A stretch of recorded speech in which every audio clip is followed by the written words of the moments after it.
குடியரசு தினத்தை முன்னிட்டு நாட்டு மக்களுக்கு உரையாற்றிய ஜனாதிபதி பிரணாப் முகர்ஜி போலி வாக்குறுதிகளை அளிக்கக்கூடாது என்று அரசியல் கட்சிகளுக்கு அறிவுரை கூறினார். குடியரசு தினத்தை முன்னிட்டு ஜனாதிபதி பிரணாப் முகர்ஜி சனிக்கிழமை இரவு நாட்டு மக்களுக்கு டிவி மற்றும் வானொலி மூலம் உரை நிகழ்த்தினார்.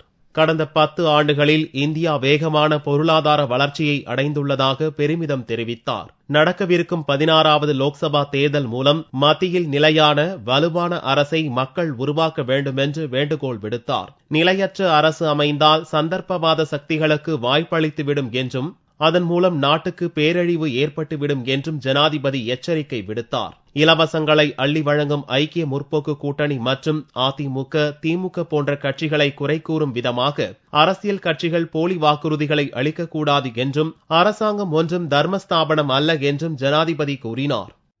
Equally dangerous is the rise of hypocrisy in public life. Elections do not give any person the license to flirt with illusions. Those who seek the trust of voters must promise only what is possible. Government is not a charity shop.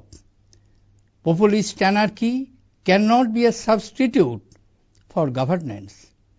False promises lead to disillusionment, which gives birth to rage, and that rage has one legitimate target, those in power. சமூக மற்றும் பொருளாதார வளர்ச்சிகள் நத்தை வேகத்தில் நடக்கக்கூடாது என்றும் அவைகள் பந்தய குதிரை வேகத்தில் இருக்க வேண்டும் எனவும் ஜனாதிபதி பிரணாப் முகர்ஜி தனது குடியரசு தின செய்தியில் கூறியுள்ளார். ஊழல் மற்றும் முறைகேடுகளை களையாத அரசுகளை மக்கள் தூக்கி எறிந்து விடுவார்கள் என்றும் அரசியல் கட்சிகளை எச்சரித்த ஜனாதிபதி ஆட்சி அதிகாரத்தில் இருப்பவர்களுக்கும் மக்களுக்கும் இடையிலுள்ள நம்பிக்கையின்மை அகற்றப்பட வேண்டும் எனவும் வலியுறுத்தினார்.